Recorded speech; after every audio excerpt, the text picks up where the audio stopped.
Hello everyone and welcome back to JDT TV. I'm your host for today, Josh Deming. And today we have our 5 takeaways on the match we just saw between Canada and Trinidad and Tobago, where the Canadians won 2-0 to book their spot in the 2024 Copa America. Now, first off, I know that there's been a lot of issues with this national team on the pitch, off the pitch, and I just want to say right now, this Canadian side has qualified for the first World Cup in 36 years. They're going to play right now at the Copa America for the first time ever this summer. They have a World Cup coming up. They have countless Canadian players playing overseas in Europe. Some of the biggest clubs in the world, Bayern, Inter Milan. We have them at Celtic. It is incredible right now. It's a great moment, and I want to see this program continue to push on.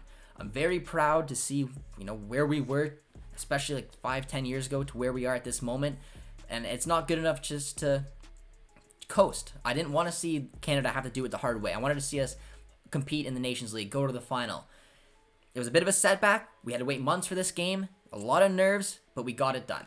So my first takeaway right off the bat is the fact that, unfortunately, our defense looked a little bit uneasy throughout this match. Now, there could be some reasons behind that. The biggest one is the fact that Biello went with a new squad, which means that a new starting 11 and a new back 3. Waterman, Johnston, and Miller have not had a lot of reps together. I know that they used to play together at CF Montreal, but they haven't done it in some time. And there were some moments, especially in transition, where you saw just kind of some kick and runs, and they utilized their speed up top. They put us under a lot of pressure. TNT did create some big chances. Crepeau came up big there.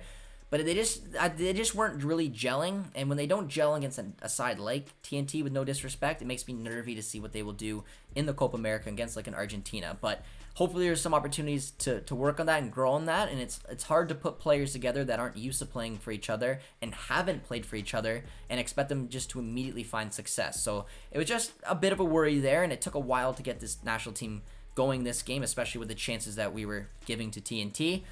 But we were patient, and that is my second takeaway, is despite the frustration of that first half when it was 0-0, TNT would have went into the dressing room and were like, you know what?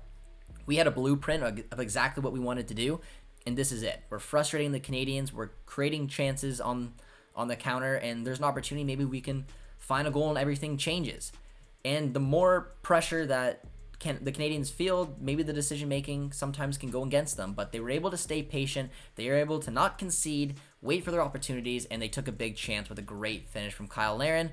And then later in the match, of course, Jacob Schaffelberg, our mullet man, found a way to smash one in the back of the net. My third takeaway is the substitutes, and I thought it was funny because in the watch-along I said I didn't like the first substitute that was made because Schaffelberg was coming into the match, and after making it 1-0, I thought it would have made a lot more sense to basically bring on Piet, slide him into the midfield, create a solid midfield 3, and then push David up to play alongside Larin. Instead, we saw Davies have to tuck into the middle. Schaffelberg came out wide. I thought when you're up like that 1-0 in a tight affair like this, strengthen up the midfield. It didn't make any sense to me. I was really questioning it. And then, of course, Schaffelberg goes on to score, and then Russell Rowe came on, and he looked good as well. All the substitutes, basically, that were made were, at the end of the day, were the correct call. Like I said, at the time, I just wasn't really expecting it. So, Biello, you got it right. This is why you're the coach, and I am not. But I did think it was a fair point to wonder as to why he went that direction. But at the end of the day, Schaffelberg scored. He looked really good coming on. He's always been great coming off the bench for Canada, and I'm curious to see if he keeps doing this, if maybe he can find his way into that starting 11 somehow. Also want to give a shout out to Luc de Fougerolles, who got his first Canadian cap and is officially, technically, there's some rule, but he's basically cap tied for the Canadians. If he goes to the Copa America this summer, he's 100% cap tied for Canada, so that is a big get for that very talented youngster. Our fourth takeaway is Jonathan David playing in the 10.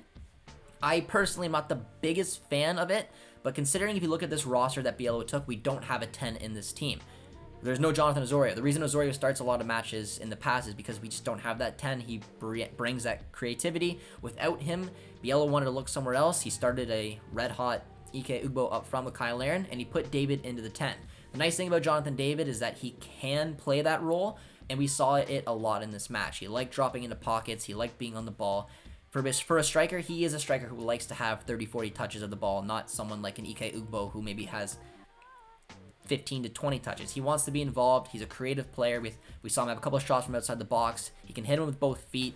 So it's just nice to know down the line when we have such depth in the striker position. If we need to play a system that requires 2 strikers and we want to keep David in a different role, there's definitely one available to him.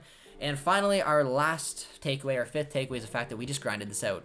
This was a massive match, one of the biggest matches I can remember in my lifetime, because the chance to go to a Copa America doesn't come every day.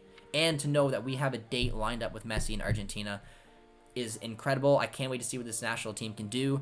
We did it the hard way. I didn't really want to see us go this route. I wanted to see us defeat Jamaica, compete for the Nations League, but you know, you gotta ride the punches here, and we went down to this play-in.